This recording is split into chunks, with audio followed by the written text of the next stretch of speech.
I want to welcome everyone to the Washington, D.C. VA Medical Center and thank the American Legion for holding this town hall to discuss our plan of action to address the challenges and improve services for veterans here. At this time, I'd like to introduce my executive leadership team, and that way you kind of have a face to a name. So, Charles, come on up, and Teresa, Jill, Jeremy, come on up.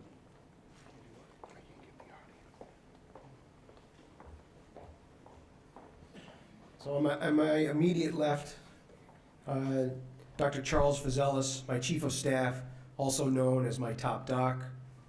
To his left, Teresa Tungseth, my acting nurse executive, flying in from Minnesota to fill that role. To her left, Jill Dietrich, acting associate director who just parachuted in from California. And Mr. Jeremy Whiteman, my assistant director.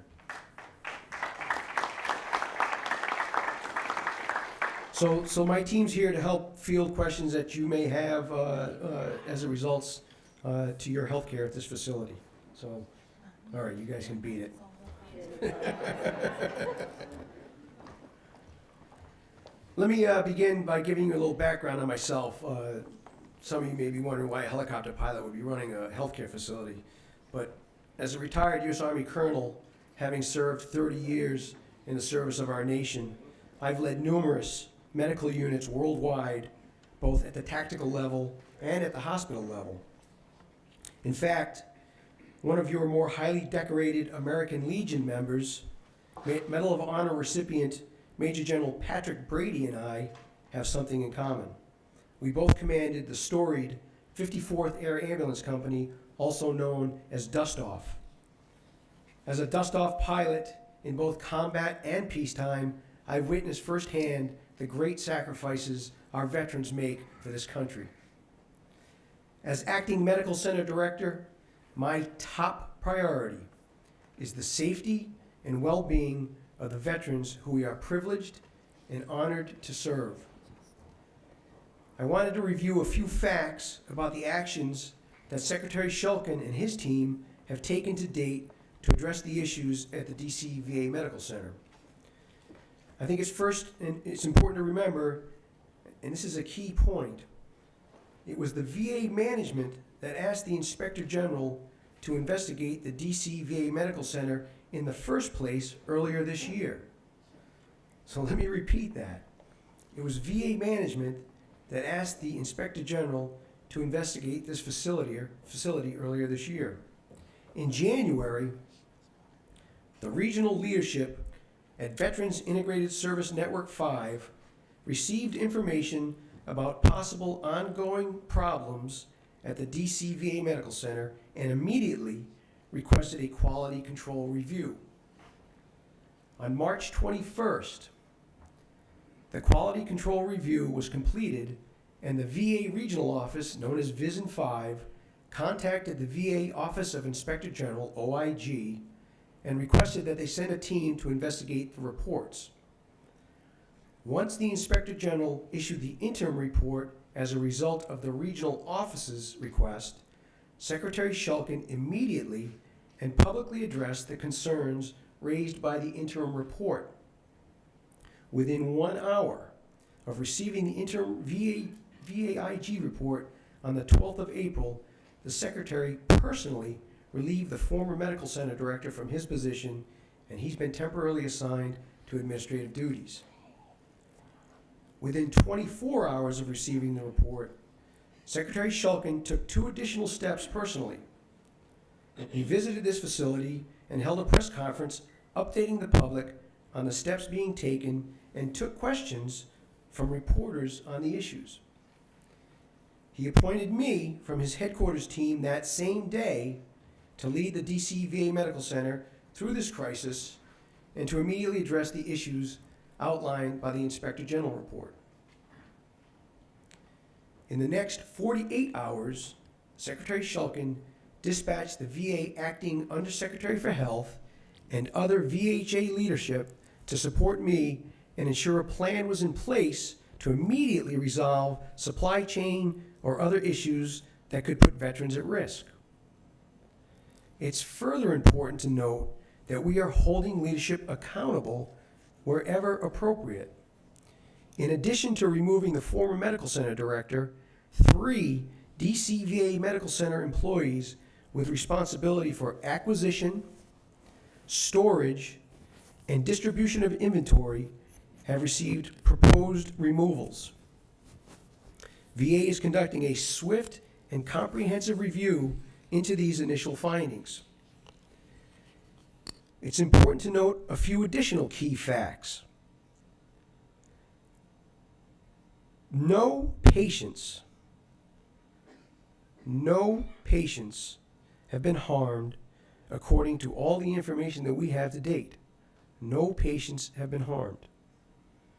Though we still have to complete our internal review, neither the Inspector General nor the VA have identified any cases where patients were harmed due to the issues at this facility. To ensure patient safety, the DCVA Medical Center promptly addressed supply and equipment insufficiencies throughout the facility and implemented a robust oversight process that identifies and addresses new supply or equipment shortages.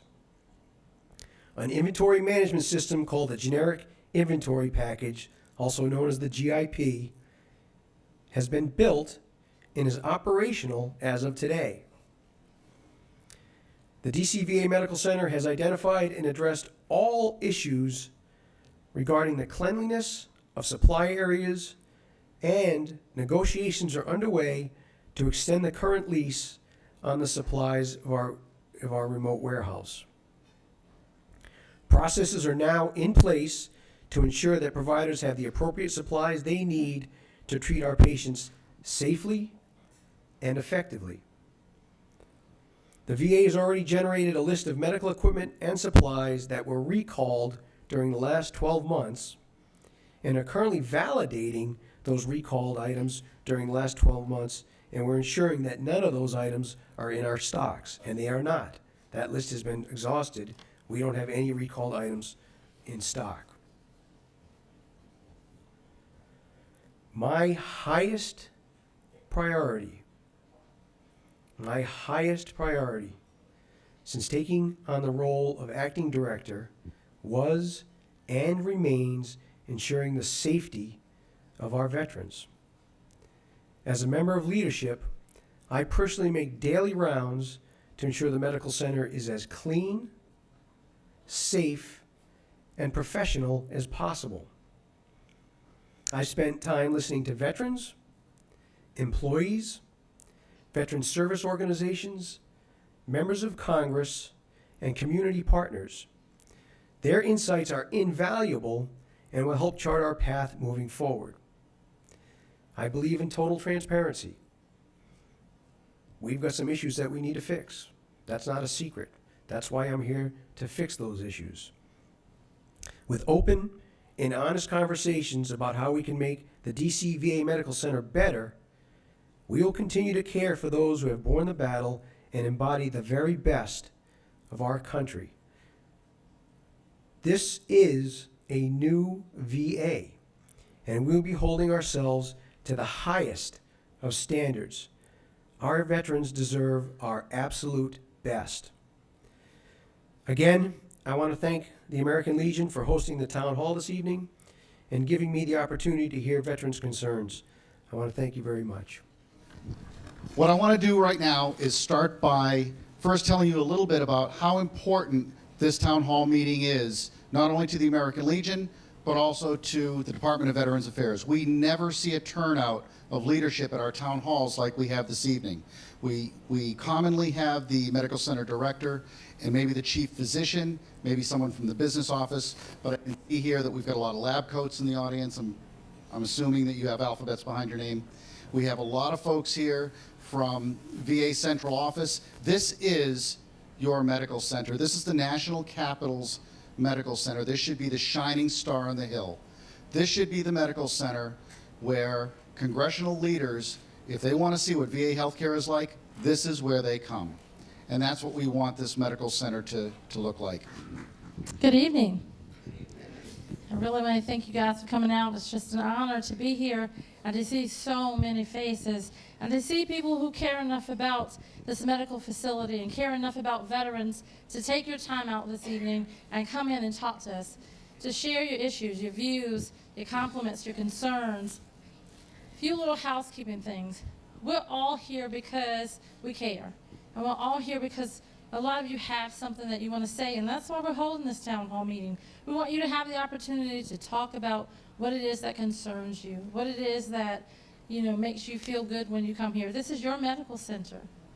And so what I'm going to ask you, though, is to please be very respectful. We can all get our point across by being respectful. We're going to hear you better. We're going to be able to direct you to the right people so you can get the right answers. And if those answers, we can't give you those tonight, we're going to connect you with someone who can call you back, or some of my staff is here if there are benefits questions or other questions, who can escort you right outside so you can talk a little bit, get some information. Okay?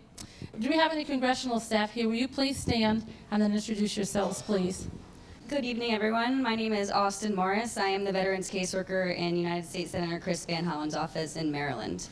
Good evening, I'm Krista Burton, Veterans Caseworker for Congressman Jamie Raskin, also in Maryland. Hey, I'm Megan Bland from the House Committee on Veterans Affairs. And would all American Legion staff please stand? I want you to know that the American Legion National Headquarters staff is here, and they're here to make sure that tonight that they are able to answer your questions. We have someone here from all the different areas, so if your questions are about health care, about benefits, about whatever it is, we're going to be able to help you out tonight. Education, jobs, doesn't matter, women, veterans issues, and then we'll be able to collaborate with the VA to make sure that you get what you deserve, the answers you deserve. I see a red hat. Will you please stand? I'm George Roundtree. I'm the Department of DC A&EC and the Department Adjutant. I'm on the National Command staff. Thank you, sir, and thank you for being here. All right, so we're ready to get started. I'm a Vietnam War veteran, and I'm here to say good things about the center. I'm not here to beat up on anybody. Okay? Now, I've had 3 bouts of cancer. My last, I was here last year this time. I had the upper lobe of my right lung removed. It was this center that took care of me. Dr. Gregory Tracheotis, I believe, did the surgery on me. I was here 8 days. I left out of here not having to have chemo, radiation, or anything. They sent me home with a lot of meds. I went home, I swear to God, I had no pain. One of the things I'm concerned about, you have no good facilities here for diabetics. Now, we used to have an office at one time for diabetics. Now, we got to use other space, and space is so limited here. Number two, over at the Purple Team, you have Dr. Washington, one doctor for how many veterans that come. I came down here from Southern Maryland to see Dr. Washington one day. I stayed here all day. I could not get to see the doctor. I left here at 4:30 without seeing the doctor. We have a problem there. Number three, it's difficult for transportation for us guys. You look at look at the population of veterans that come to use this hospital from Southern Maryland. It's a bunch. Yeah, you got clinic. You got a lot of clinics, but we cannot get down here because we do not have transportation. We hope that the diabetic care is still good. It's fragmented. What you're saying is fragmented because there was an office on the first floor behind the emergency department, and we took that away, and we know now it's a mistake. So we're in the process of putting a new diabetic center up on the 4th floor here in this area. So we know that was a mistake. We had to expand. We have issues with space, as you mentioned. So we tried to expand the emergency department and some other areas on the 1st floor, and we realize now that's a mistake. We have to have diabetes care in one area. But sir, I assure you, everybody, all the clinicians are aware of that. We know that it was a mistake. We used to have the patients go to this clinic, and talk with the diabetologist and nutritionist, and we feel that when everybody's in the same place, you get better care. We still think they're doing a good job, but we know we have to put everything in one center. So give us a chance, and I think you're gonna see something happen over the next couple of months on the 4th floor. Thank you so much, sir. I know. Hold on, I hold on. apologize. We didn't realize until about 6 months ago, to be Okay, honest with you. thank you so much. The prosthetics clinic needs an overhaul majorly. This is one of my better days, and I'm service connected, and I don't have my prosthetics on, but every time I try to come in for prosthetics, they're either out of something, they don't have it, and I've been made, and as many other veterans have been made to wait weeks and months to receive our prosthetics. 3, our clothing allowances should never have been sent to West Virginia for outsourcing. I, along with many veterans, for the first time in years, have been denied clothing allowances for no uncertain terms. We've just been flat out denied our clothing allowances after years of receiving them. With wearing prosthetics, we have to go up at least 2 or 3 dress sizes or pant sizes just to comfortably accommodate those prosthetics in order to wear them. The physical therapy clinic also needs an overhaul, and again, space issues. And one suggestion I have is that we begin opening outpatient clinics in different areas of the District of Columbia so that veterans who are having transportation problems, even within the district, are able to get to outpatient clinics in different wards of the city so they don't have to fight with rush hour traffic or the metro breaking down. If there was an outpatient clinic in all 8 wards of the city that could address many of the concerns and issues we have, then we wouldn't have to always come here, you wouldn't have to always fight for parking, and it would be way more convenient than having to come here and clamor for a parking space or fight with the buses just to get off the bus to come in and end up being late for your appointment that just started 5 minutes ago. You're right. We've got to do better. We have got to do much better on taking care of the veterans. You're right, the women's population is the fastest growing population in the VA. So just to let you know what we are doing, is we're readjusting our panels to increase access for women's into our health clinic. You're right, prosthetics needs a revamp, amen. And that's on me, I've got that. And the parking issue, there's good news and there's bad news. Which one do you want first? Okay, so the bad news is it's going to get worse before it gets better. Okay? I mean, I'm just going to give you, but it will get better. We're going to build a parking garage just on the other side of the facility that's going to increase our parking spots twofold. So we'll have double the amount of parking over there. What we've done also to ensure, so we got a hospital across the street there, and those employees are on that hospital across the street. I'm not going to mention their name, but they got to pay like $14 a day to park over there. So what they've been doing, and I probably do the same thing, go park at the VA where it's free. Well, what we've done is we put a police officer out there, and anybody who pulls into our parking lot, we ensure you're either a patient at this facility or an employee in this facility, and that has helped alleviate the overcrowding for our parking. And sorry, the one last issue, I missed one, or did I get them all? No, go ahead, sir. No, I'm sorry, I forgot what your third issue The other was. one was women veterans. The women veterans clinic, sir. The women veterans clinic, she said, is understaffed, overworked, and underpaid. She said, give Gail Bell a raise. Yeah, let me tell you, you're right. You're right. That's what she said. Hey, I hear you. But we are adjusting those panel sizes to give our women veterans more access into that women's clinic. So that's happening now. And look, here's my pledge to you. If you can't get access into that women's clinic, I need to know.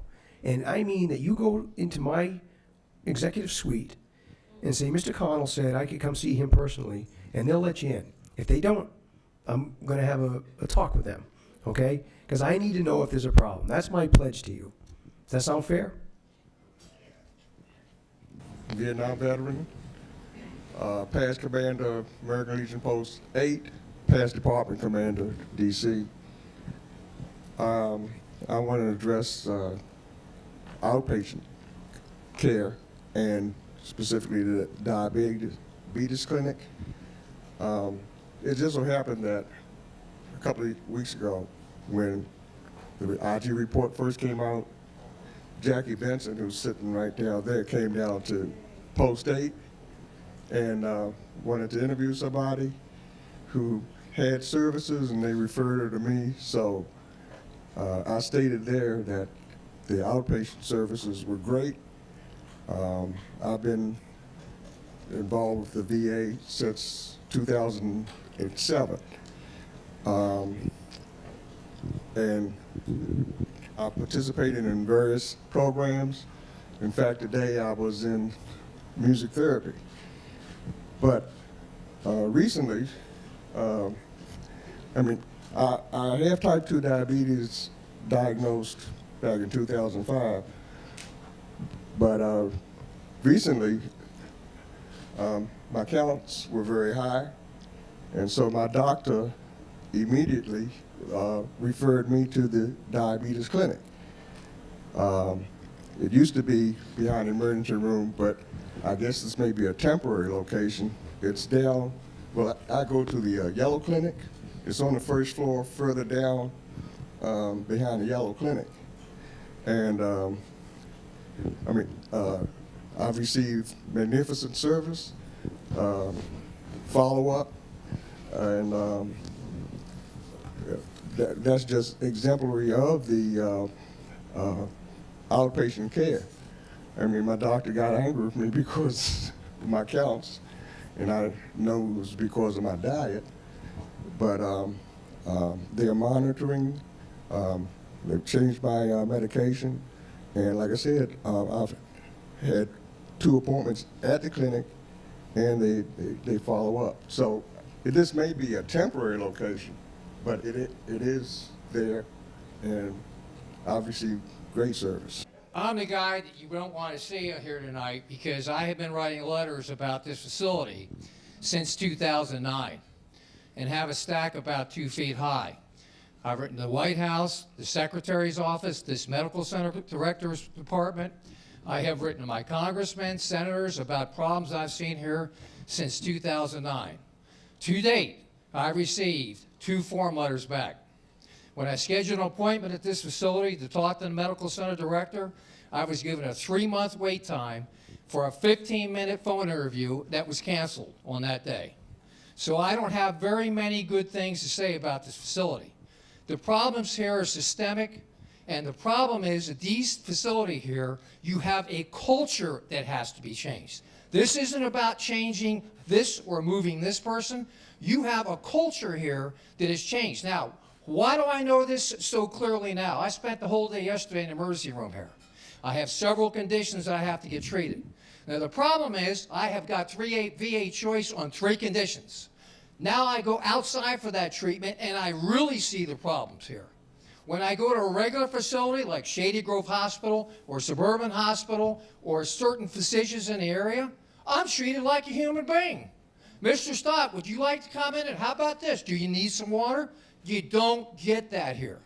And the problem is I am somebody who is very easy to get along with. I don't complain, but as you ask my wife right here, I walk in this facility every time with a new attitude. But the problem is I walk out disappointed every time. I'm going to give you one example. There was a new doctor who treated me in the emergency room 9 months ago, who treated me yesterday. When he treated me 9 months ago, he was a different person. He was exciting, he was enthusiastic. It's so good to be able to treat you veterans. When he treated me yesterday, he had been culturally changed. He was a different person because this is a not-for-profit institution, and not being for-profit, the people here, a lot of them, and not everybody. I've met some great people here. But a lot of people say, you know what, this isn't going to be a profit thing like it is in a private hospital or physician's office. This is just a veteran. And I don't appreciate that. And the last thing I'll leave you with, because I could go on for an hour, is this. When I walk into my Green Team clinic, and this is a good example of the cultural problem. Mr. Stott, you're checking in now. Here's a flag. Thank you for your service. Go have a seat. I don't even want to hear that. What I want to hear is a sincere thank you for my service, or don't say anything. So I think right now, and I wish you luck, but I think you're the captain of the Titanic. And I really believe that. I will say the vast majority of the employees here are dedicated to the veterans. I will be the first to admit to you, we have got to do better. We have got to do better. I'm with you. If we don't do better, if I can't build your trust and get you to come here for your medical care, then quite frankly, I'm going to be out of business. I've got to be able to, well, what do veterans have nowadays? Veterans have a choice. You guys can get your health care on the community. I've got to earn your trust and get you to come into this facility. And the way I got to do that is to change the culture out here. I've got to have people greet you with a smile, look you in the eye. I've got to have a clean facility when you show up. I got to give you a place to park. I got to give you free Wi-Fi, and that's cool. That's coming on next week, by the way. I got to give you those things that will make you want to come here, and sincere employees that show that they're dedicated to the veteran. I've got some work to do. So a culture needs to change in this VA, not from the doctors, but from people who just want to make blanket statements about vets who don't take the time to know anything. Because I was actually charged, in my current charges when defending myself, is actually stolen valor of not being a disabled vet also. And that prosthetics manager could have put a halt to that by looking at my file and see I'm 70% disabled. So I'd say thank you to my doctors here, but to the managers here, before you open your mouth and before you treat a vet a certain way by looking at us, take the time to get to know who we are and what our story is. I didn't like people to know that I got hurt. I didn't like the people to know that my injury, what it did to my body. So I kept it on the low, unless you were my doctor or someone in my case study. But that prosthetics manager and the folks that he assisted to hurt me back then, they need to be dealt with. So the next vet, I can handle it, because, you know, I earned my wings, okay? It took me 40 years to get to this VA. I am officially classified as a Vietnam era veteran, and I've had a lot of problems here since coming to the VA. I'm not here to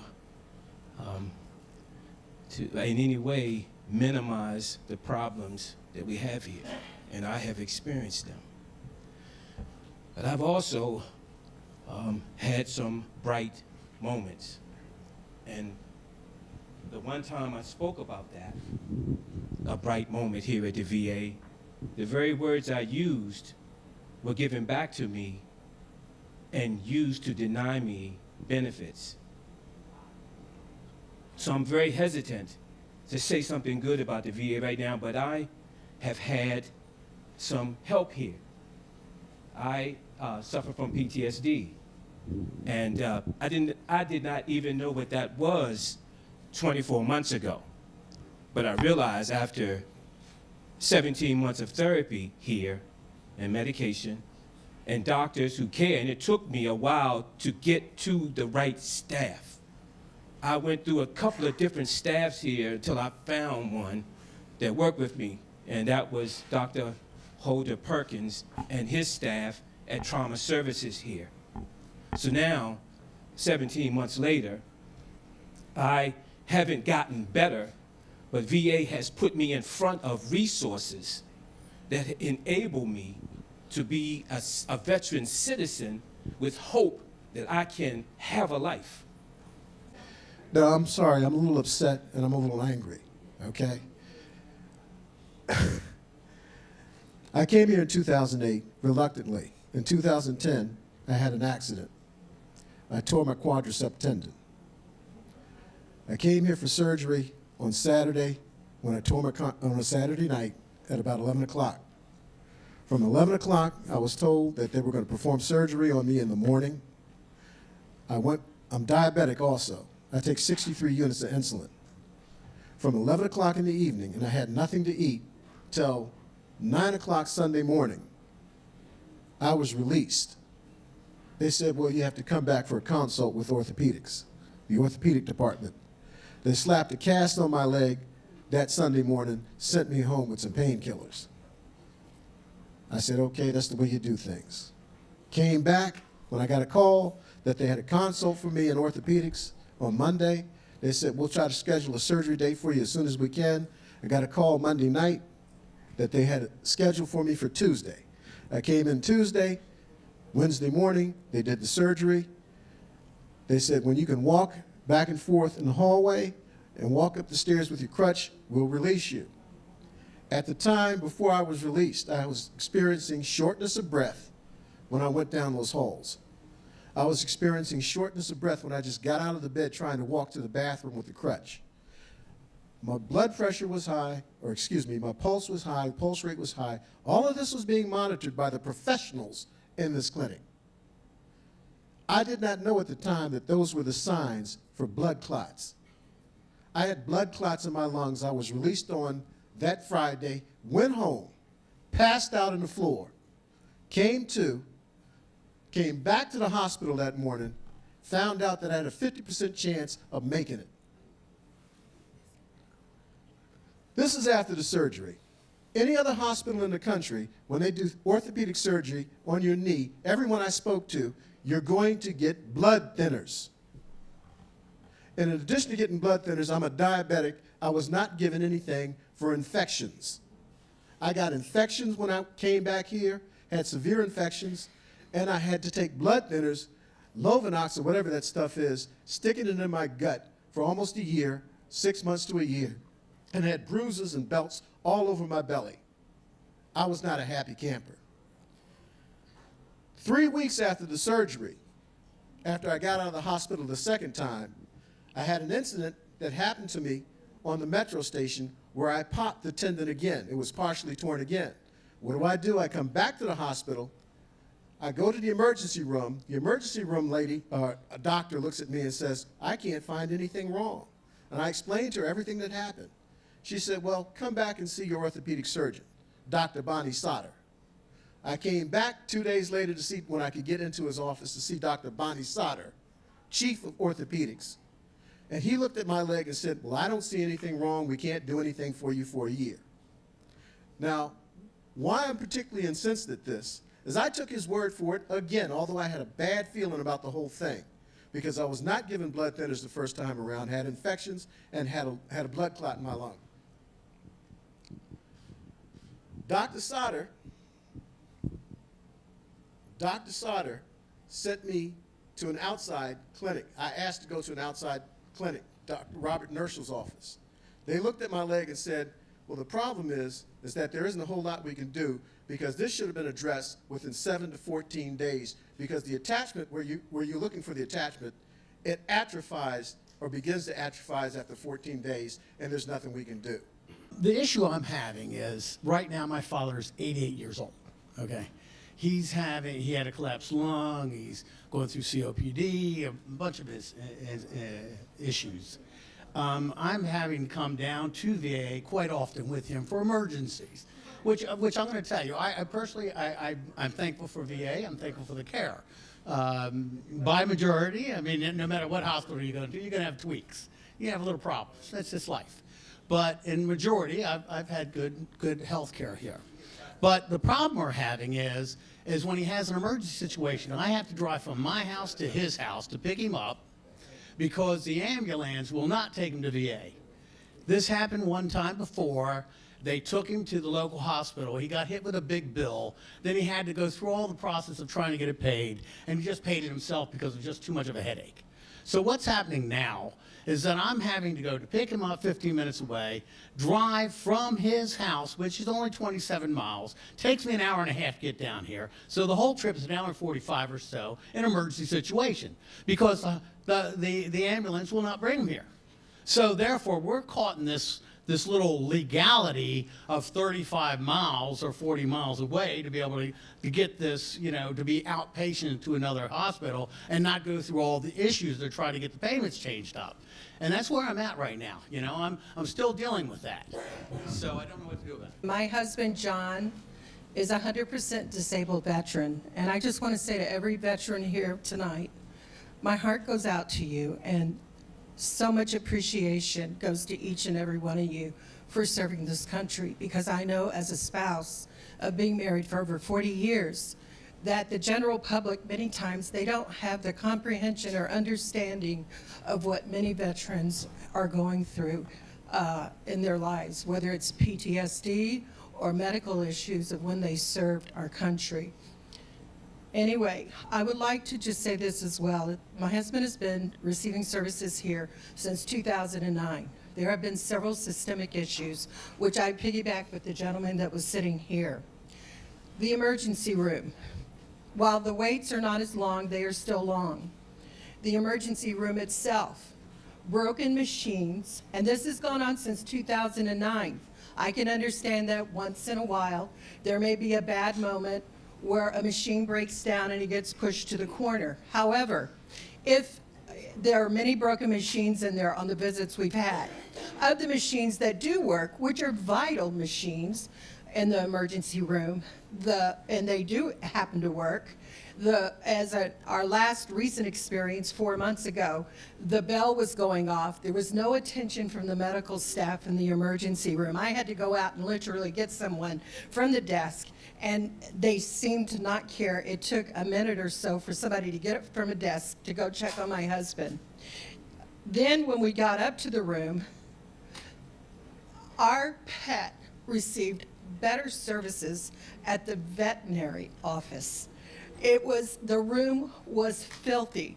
And I don't mean to sound rude or horrible, but this is the way it was. Urine on the seat, urine on the floor, other bodily liquids in the bathroom.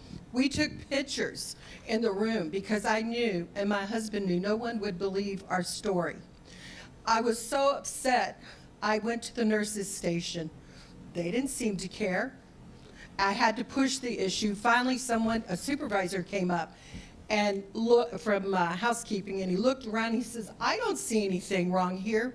Well, I have pictures to show you and I don't know if the room has been cleaned or not. It was disgusting, disgusting. Then I noticed that my husband, because he'd been in the hospital a couple of days, straight up from the emergency room, I asked him if he had a shower. He said no. I went and I asked the staff at least 3 times to the head nurse, or not head nurse, to the nurse who was overseeing him, if he could get a shower.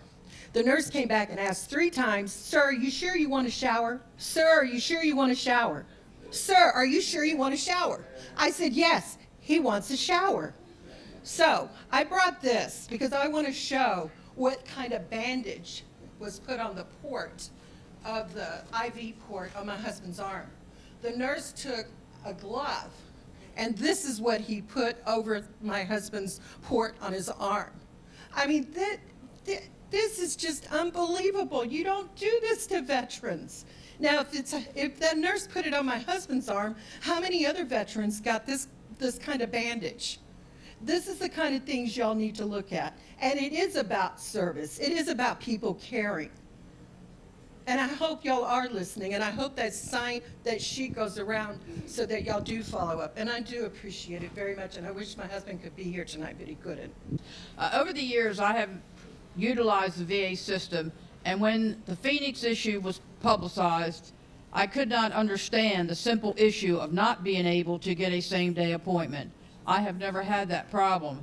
I will say the only issue I have had is when you get referred for a consult, and it takes 2 months or longer to get. However, we are here now, and that we need to talk about.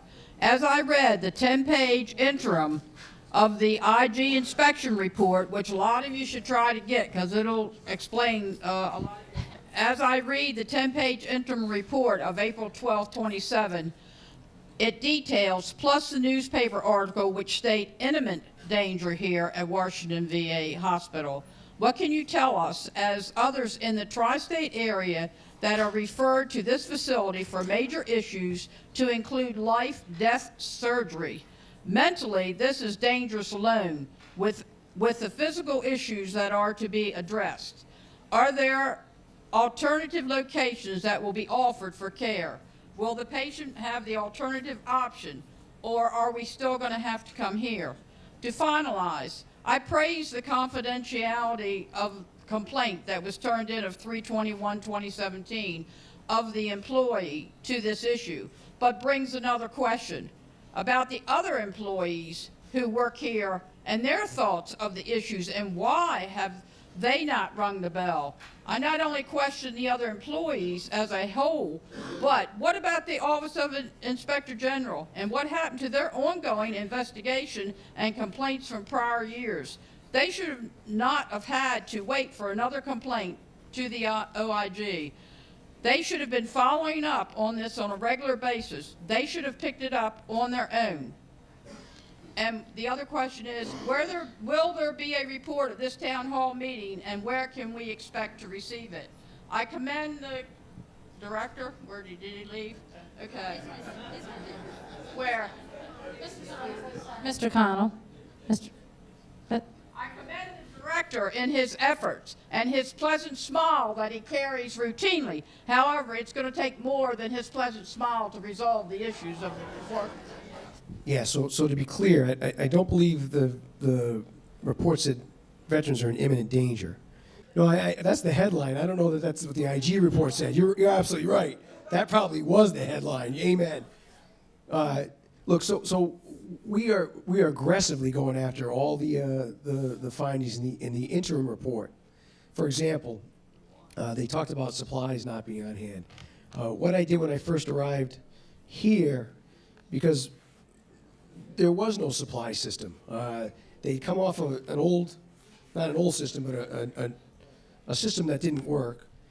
And then they didn't go to what's called the GIP system. So they were ordering supplies the old-fashioned way, and it just wasn't effective. So when I got here, we immediately stood up that GIP system I talked about in my opening remarks. One of the other things I did was I wasn't going to wait for that system to spool up to make sure supplies came. So I put in an emergency order for 90-day surplus of supplies to come to this facility. It's still coming in. I get 3 to 4 tractor-trailer loads a week of medical supplies loaded into my facility. I can't tell you what a smile it brings to my face when I see my main supply area filled with medical supplies. So those supplies are continuing to roll in. That's going to give me a 90-day surplus of supplies in this facility. It hasn't all been delivered yet, but it's coming in. And what that's going to do is mitigate the supply system catching up with itself. So there's a lot of supplies on hand right now, and they're still coming in. The IG talked about cleanliness of supply areas. I've personally, and my staff every day, we do rounding in the facility. We make sure that those rooms are clean. We make sure they're clean. And somebody said, well, let me pull away this cabinet, and then sure enough, there were dust bunnies on there. So now I make sure my staff pulls back those tables and such to make sure that we're cleaning underneath the floors. I've witnessed with my own eyes that those areas are clean now. I'm trying to think of some of the findings on the report. Who can help me out here? So the recall. Yeah, great. Yeah, so I can with certainty tell you, because let me tell you, it was all hands on deck going down that recall list, and it was 1,000 items on that recall list. There are none of those items, or if they were, they've been taken out of the supply system in this facility. There are no recalled items in this facility. I'm going to say something good first. Mr. Hawkins was great for myself. I was having major issues with the caregiver program. It was keeping me up at night. And I sent a mass email to Vision 5. Now, I don't know if it was because of them, but he did call. And he made sure that my issue was taken care of, along with Mr. Todd Johnson, I believe. He is not here, but he is patient advocacy. And any issue that I have had now, I go to him. He is extremely helpful. Open door policy, very good guy. He'll point me in the right direction. The polytrauma team is exceptional. I have never had an invasive surgery here. I'm too scared. I'm sorry, I'm just scared. But the mental health team in polytrauma is excellent. They call, they check on me. If I miss my appointment, they will keep, the doctors, not the secretary, the doctors will keep calling me, hey, we know you're busy with your husband. They really help out, so I really appreciate them. So that is one team that is extremely excellent. But the major issue that I have had over the past 3 years, because I'm crazy, I have 3 kids under 3, I shouldn't have them, I'm so busy, but I can't get medication because I'm lactating, and I've had to pay out of pocket for a psychiatrist, $185 per half hour every 6 weeks, because I take my mental health very seriously. I have to, or I'll shut down. And they won't medicate me here. I've had to fight and fight and fight and fight, and they won't. They won't do it. They say you're lactating. But if the civilian doctors are telling me there are medications that you can use for your ailments, then how come the doctors here, the psychiatrists here, aren't on par with what they are offering me? Why am I have to pay out of pocket? As I've been listening tonight, acting director, all we have heard was complaints. And as you hopefully coming on to be the new director, it's just like becoming the new coach of a football team. When a new coach comes aboard, the old staff has to go. And if you are the only one who wants change in this hospital, remember, this the old crew, they still think in the same way as the old director. So all of them have to go if you want change.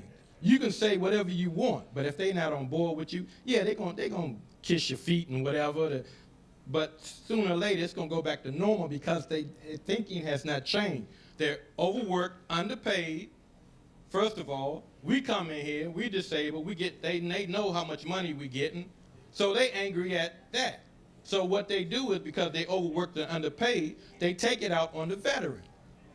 That is not going to change. It's been going on for too long. So you have to get rid of your old staff, all of them, except my doctor. That's what has to be done, sir. Or nothing else will change. You'll still have the same complaints. I've had the pleasure of being at approximately 10 to 12 different VAs throughout the country. Also, I've had the experience of working in VACO, corporate headquarters, as a presidential fellow, which I'm not there because of an issue of sexual harassment. However, I'll let that stand to the side. But I want to comment on, first and foremost, Gail is doing an amazing job in the Women's Health Clinic. Dr. Soriano is amazing. Now, what I can say that when I came to an appointment on February 28th for an MRI for my knee, in my locker, there was a bloody bandage. I know that VA DC has a very high HIV population. I know that because I'm a nurse. I worked in QSV. I also know about quality, safety, and value, and to compare standards for hospitals. And I know that that is not a priority for VA healthcare system. And one of the inherent failures within the system, which I've attempted to bring to light within the VA leadership at the highest levels, is that we do not have an effective corporate compliance program. That is our failure.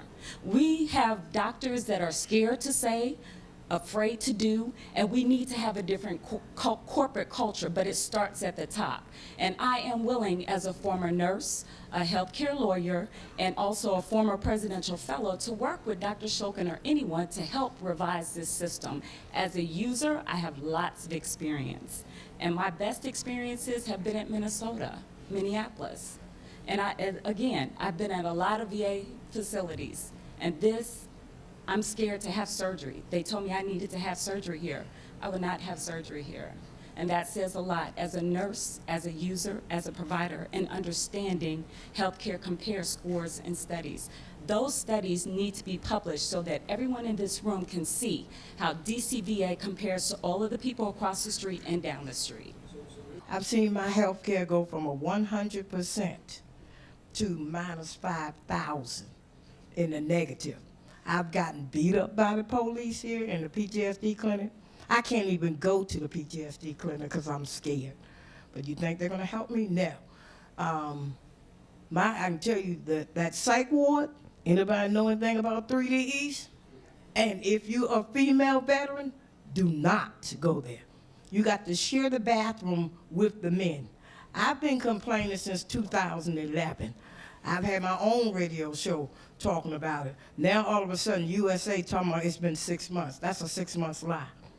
And Mr. Hawkins is not the total blame. I blame OSHA and JCO because they come here every year and pass these people.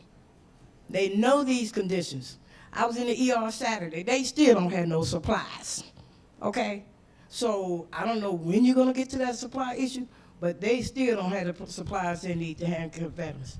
But I should not have to share the bathroom, go into the female's bathroom with a jailhouse stainless steel toilet as a female veteran to use it. But when I bring it to the staff attention, I get the deaf ear. Or right now, I got a strike against me. I got spit. Dr. Manfredi hollered and spit in my face like a drill sergeant. I got a $275 ticket. And she put a bad conduct on my charge. She works in the psych ward. She was just there, Neptune, falsely FD12 me 2 times because I want to leave, because she took me out of a safe environment and put me in an unsafe condition up on 3D East. Now I have military sexual trauma, so I don't appreciate having to go in the bathroom and use with the men. Now if I jump on them, I'm gonna get in trouble. We really, no, I'm gonna get beat up by the police again. I wear my shirt. We'll continue to wear it until changes are made. Thank you, ma'am. Thank you for your service. We appreciate you. Thank you for sharing your story. One other thing. I can't even come here if I'm suicidal. I will commit it first. And it should not be that way. But I don't know who to go to. I have not had mental health treatment in almost a year. I have to do what I used to hear the veterans do, self-medicate. That's not my style, but I got to get treatment. I got to get my treatment.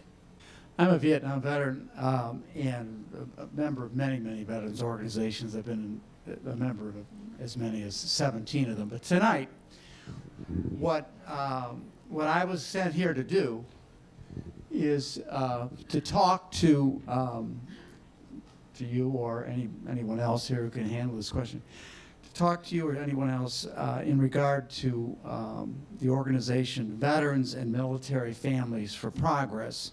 And what I wanted to ask you is, and I know you have many, many things to do and considerable challenges, to say the least. Well, I did 31 years in the military. I got called up in 2004. I was working at the Washington Post. I went back in at the age 52, and I don't regret it at all. So I did 6 more years in combat. However, I left there from Fort Knox, Kentucky, came here to VA Hospital. And I don't have nothing too much negative to say about VA Hospital, but I can say this, the good part about it is that trauma service. I suffer from PTSD after being in combat. And when you're in combat, you get stressed out. You see some of your comrades get killed. So, but however, what I want to point out to trauma service, I don't see nobody here for trauma service, so I just want to address that to you. They really helped me out. They got some good programs. To me, they do. Gail, she's not here. Gail Fagan, for those who know Gail Fagan, she was here. Robin, she was here. Dr. Robinson, who's here, who's upstairs, he's doing a good job there. He's been that's really been helping me out a great deal on there. So I just want to address that issue. My part 2 is I have a concern with American Legion.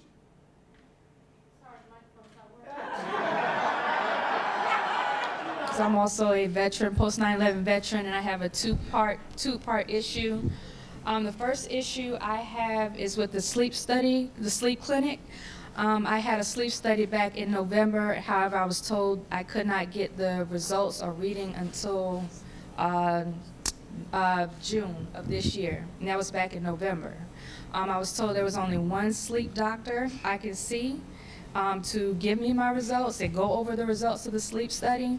However, I was told that I can use Choice Care outside the VA to get another sleep study done and be read by a different provider. And I just think that's just too long of a wait, number one. I had the sleep study done, and I'm not sure who's here from that clinic. Okay. Okay. Yes. Yes. Same issue. He shoot me down the 2200 block of K Street Northwest. And the guy says, well, you can go home now. And that was 3 years ago. 3 years ago? 3 years. Okay. So they're going to get your information, and they'll get your information too, and be able to do it. Okay. Second part, I am also in the TSP program here, and my main issue with the program is not the doctors, but I guess the front desk clerks, the front desk representatives. I don't know if there needs to be retraining with them, but 3 occasions I've gone there, and no one is at that desk. I guess they don't have a person that sits there to welcome you. There's no sign in. I have to go knock on a provider's door and interrupt their session to say, I'm here for my appointment, what do I do? And I've left numerous times because I'm like, do I just sit here, do I just wait? But something needs to happen on that 3rd floor with that TSP program. Most of us have all kinds of treatment to us, surgical and what have you. My question is, how are you going to address the problem of contaminated instruments, if I read that properly in the IG report? That's a serious problem, and I think more than myself would like to know how you're going to handle that one. I can tell you with certainty. In fact, we've got an all hands on deck down there in the sterilization unit. The sterile surgical units that are used in surgery are sterile. What the IG report talked about was sterile storage areas, and they weren't that clean. That also has been fixed, but I just want to make that distinction. The instruments that our surgeons use in surgery are sterile. Is that clear? Did that answer your question, sir? Yes. Okay. I'm a service-disabled veteran. I'm an owner of a small business, and yesterday I had the privilege of addressing the Small Business Council on Capitol Hill, the Congressional Small Business Council. So it's another opportunity. But as a veteran, just a few things, okay? I've constantly worked with the Veterans Administration, with Gloria Harrison on a few nonprofit organizations. We put on a golf tournament to help the Homeless Veterans Program. So the VA is doing as the best they can in certain areas, so let's not bash everything. It's a matter of getting the right people to do the right thing. And all of that, sir, as you know, as a military man, comes with training. A lot of the employees here at the Veterans Administration take their jobs for granted. Only about 80% of them should be here. About 20% of them really care about you. The professionals here, the doctors, the other professionals, I've had nothing but great things and great encounters because they are professionals. In my case anyway. But the training and the culture here is that we are second-class people as veterans. I know everyone here has experienced that. So we need to get to the training part, get new people, and give those individuals that are here that want to stay the proper training so they can treat us correctly. I'm also on the Patient Advisory Council for Centura Hospital. And that's what we do. We make sure that patients who come into that hospital are treated correctly. It's a simple thing as saying, good morning, sir, how are you doing? If it's cold, give them a blanket. If they're thirsty, offer them a glass of water. Those are the simple things that we as veterans deserve because that is the respect that we have earned, not something that someone has to feel that they're giving us. It's what we have earned. We have earned that respect. One thing that I have to say is that the billing between Fort Belvoir, other entities, and this hospital isn't actually correct. I've had a billing problem since 2013 that showed up on my credit report. Not good. The quality, okay, real quick, the quality of care here overall, if you treat those individuals with respect, then you probably will get some respect as well. Thank you. Thank you. My dad is 95 years old. He's a black vet living in Arkansas. I said, Dad, how you doing? Well, my legs are sort of giving away a little bit. So I asked him, I said, Dad, go to Little Rock, ask them for a chair. You know what they told him? You ain't qualified. I said, Dad, you're a black vet. You are qualified. They still haven't given him the chair yet. But the one with the motor on it. Okay. I had to go outside and purchase this chair myself. I have been a patient here, since for many, many, many years. I'm an OIF Army vet. And there are many things that I can comment on because as a healthcare provider I've had my own practice. I've also worked with Indian Health Service up in Rosebud, South Dakota. And therefore, I have seen things that should not have taken place. How patient care is, starting with the front line, with the staff, is not the best, okay?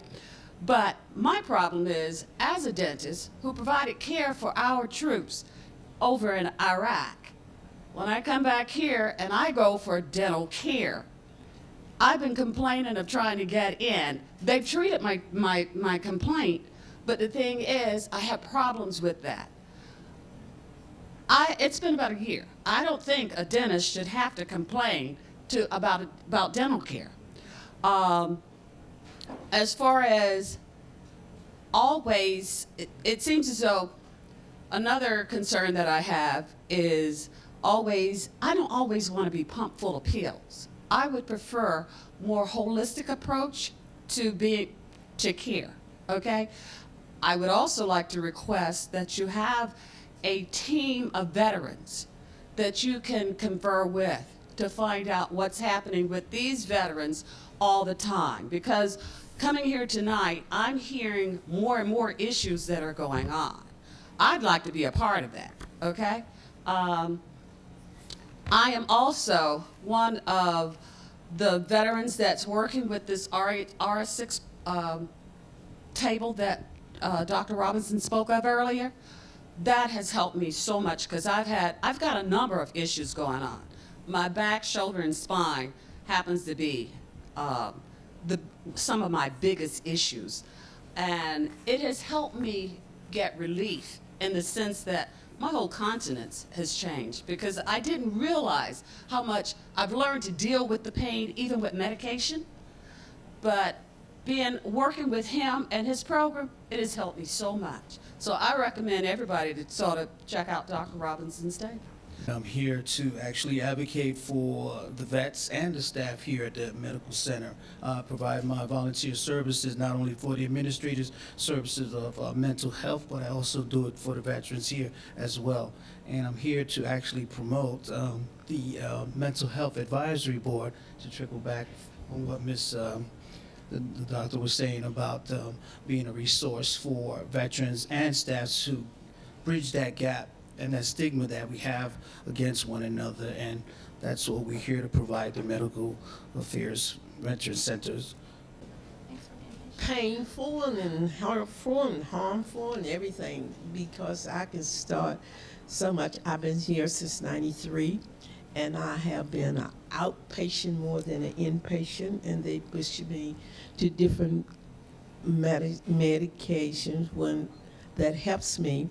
Now I cannot get it, and because I was in Saudi Arabia, and I fell off the top of an 18-wheeler down on concrete, and they had to helipack me back here to Walter Reed. And I was treated at Walter Reed for PTSD, sleep apnea, and mental things and all that, and I still haven't got paid for it, or haven't got in my records. Okay. And I got a letter today from somebody that's saying they're gonna give me $1,700 from 2004 to 07. And plus another thing, that the DFAS has sent my money to a bank where I did not have an account for 6 years. And plus, I've been getting tickets for parking since 2003. It's over $5,000 right now. As I spend out there, anywhere I can see a space. What's happening with the emergency room, it seems very small. And there's a room there. I'm not sure if her husband was put in it, but I was put in it once. And I was going through a lot of fever and different things. And everybody in the emergency room came through that room to use the bathroom. And I thought that was very unsanitary. And the next time I had to come back, they tried to put me back in that room. I said, leave me in the hallway.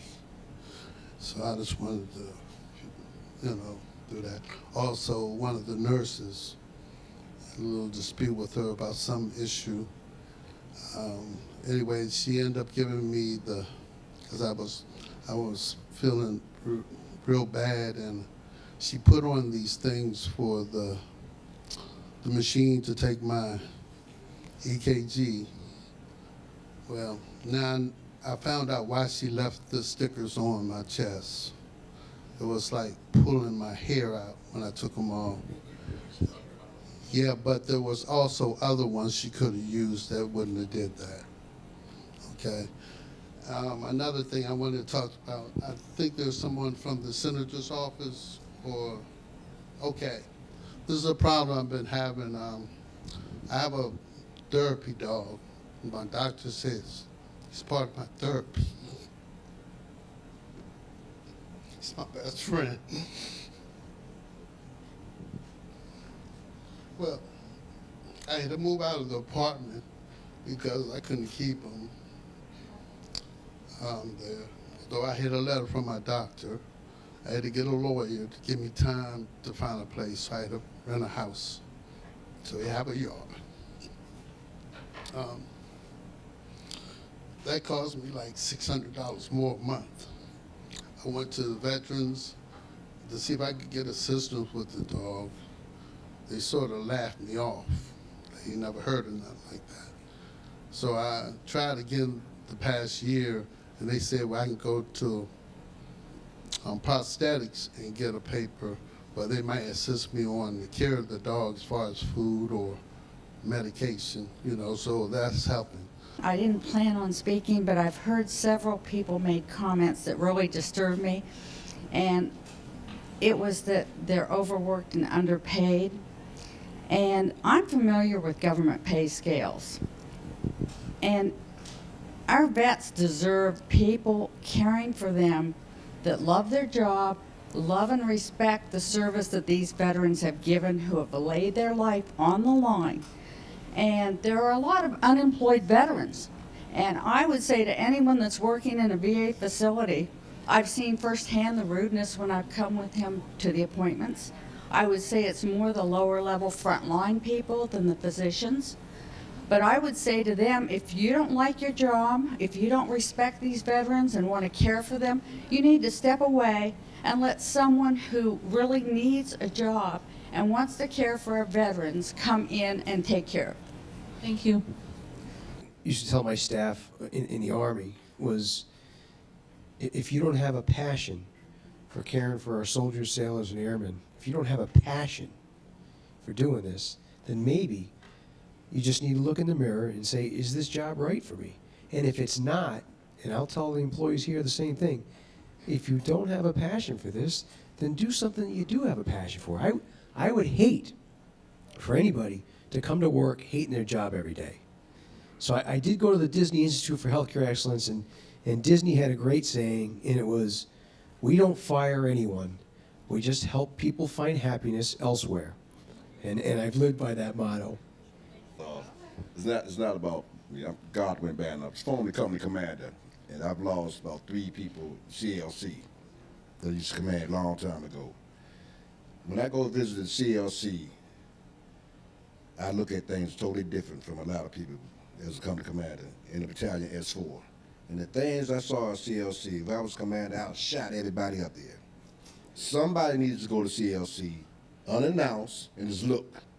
Just take a good look, and you find some ugly things that goes on. That's all I'm gonna say. Thank you so much. I'm confident there's not a veteran in this room that doesn't have a better military record than I have. I was kicked out of the Army and given a permanent bar for reenlistment. But all of us here who are eligible for treatment are supposed to be treated the same. And if some of the treatment I received is typical, it's a sad story. I left the VA hospital in 2015, vowing I would never again come into this building. When I drove down Irving Street, I would get nervous, and the hackles on my neck would get. I just had a traumatic experience here, and I had to come back. I only get $1,000 a month from Social Security. I don't own a house. I don't have a pension, so I'm a poor person.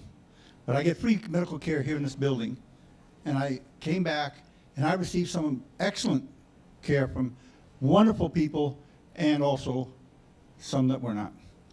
But insofar as getting rid of everybody that's here because of problems, we made that mistake. We went into Iraq. and we kicked everybody out of the government there because they were bad people, instead of realizing they were the one who knew how to run the country. All we had to do was monitor them.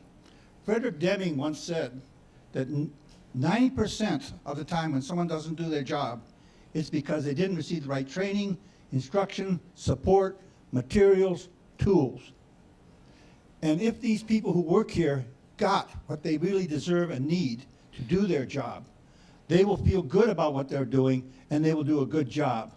They just, it goes all the way up and all the way down. And I came into the emergency room with my 6th heart attack. And when I was in the emergency room, the nurse practitioner who was taking care of my heart came down to see me in the emergency room. And this is extraordinary for me, okay? And I've had 8 heart attacks so far, but okay. And I'm still alive, and I wouldn't be alive if it wasn't for the VA. But it isn't a case of where my personal things. At the end of 2 months before the end of the fiscal year, some supervisors had not run their budget right, so they informed a bunch of therapists here, over 30 of them, that they could not be paid for the next 2 months. Many of the therapists said, "Can I work for free? Because I have my patients and they need me." Okay, but they went without pay, but I'm sure the supervisors did not. But there's something wrong here and needs to be corrected, but there's also a lot that's right too. Thank you, sir. Thank you for sharing. How you doing? Good to see you. I'm glad to be here. My name's Ed Hogan. I am pleased to be the chaplain for the District of Columbia Department of the American Legion. And I have a question to ask the VA. More and more of our veterans are returning with hearing and sight problems. Bigger percentage this time than ever before. I'm really curious to know, how do we get these veterans prepared to be job ready? Because at the present time, most blinded veterans or partially blinded veterans are unemployed. How do we prepare, and what can the VA do to help us prepare these people for adequate opportunities to be prepared and capable of taking on a job? Most employers are very hesitant to take on a blinded person, for example, because they all, by law, are required to provide them with additional help for those sight problems. So it's an expense to the employer. How can we help to overcome? What role can the VA do besides provide them with a cane and send them out on the street? Yeah, great. So great question. So there are some great programs in the VA that do just that. In fact, many of our veterans return from downrange, and this is kind of a VBA lane. They'll afford those veterans additional education. They'll get them skill sets they need in you name it, computer engineering. Even the GI Bill is a veteran benefit. Yeah, it's called the VA Voc Rehab Program. Voc Rehab, thanks. Vocational Yes. Rehabilitation I was Program. scrambling for that. That's okay. Voc Rehab. And that's a great benefit for our soldiers and sailors and airmen coming out from downrange. I mean, they'll just about anything you want to do, they'll help you get there with that. Great program. Again, thank you guys for being here. Thank you for taking out your time for sharing your stories with us. We certainly do appreciate it. Mr. Connell, we're here to help you. The American Legion stands behind you, and we're happy that you're here and that you have such a passion for veterans and that you've put your leadership team together to make sure that these heroes get exactly what they deserve, and it's only going to get better from here. Thank you.